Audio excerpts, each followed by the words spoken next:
పావురాల దగ్గరికెళ్ళడము and love birds దగ్గరికెళ్ళడము చాలా life threatening అని చాలామంది డాక్టర్స్ చెప్తున్నారు. You being a pulmonologist, what do you want to say? Problem ఏంటంటే దాని యొక్క ఫెదర్స్ అండ్ ఆల్సో దాని యొక్క మోషన్ కూప్ అంటాం. ఓకే. సో దాంట్లో ప్రోటీన్స్ ఉంటాయి, అవి కొంతమందికి పడవు. అది ఎవరు అని ముందు చెప్పలేము. సో అంటే అది ఇన్హేల్ చేస్తామనా? అది అక్కడ ఉన్నప్పుడు వాళ్ళు దే ఇన్హేల్ ఇట్, లంగ్స్లోకి వెళ్ళిన తర్వాత అక్కడ ఒక చిన్న రియాక్షన్ క్రియేట్ అవుతుంది. దాన్ని హైపర్ సెన్సిటివిటీ అంటాం. అసలైతే రాకూడదు, కానీ వాళ్ళు కొంచెం హైపర్గా రియాక్ట్ అవుతారు. ఇమ్యూన్ సిస్టమ్ తక్కువ ఉన్నట్టు కాదు, అనవసరంగా రియాక్ట్ అయినట్టు.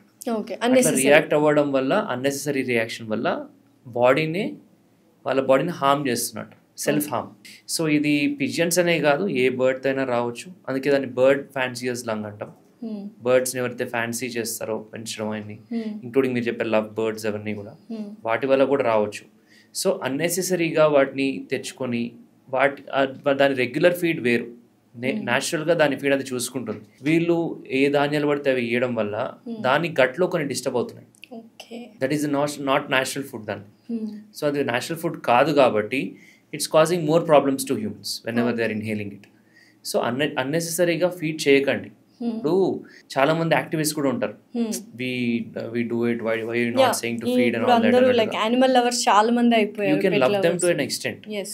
So if suppose if you have a family member who is suffering with hypersensitivity pneumonitis, you know ఎంత పెయిన్ఫుల్. ఎందుకంటే that patient suffers with breathing problem, cough. స్టార్టింగ్లో ఫీవర్ ఉండొచ్చు కొంచెం, but eventually breathing problem, cough లాగా settle అవుతుంది. So ఇది ఎంత verse అవుతుంది అంటే, స్టార్టింగ్ కొంచెం మెట్లెక్కితే వచ్చే ఆయాసం ఇప్పుడు ఇంట్లో పనులు చేసుకున్నా కానీ రావచ్చు.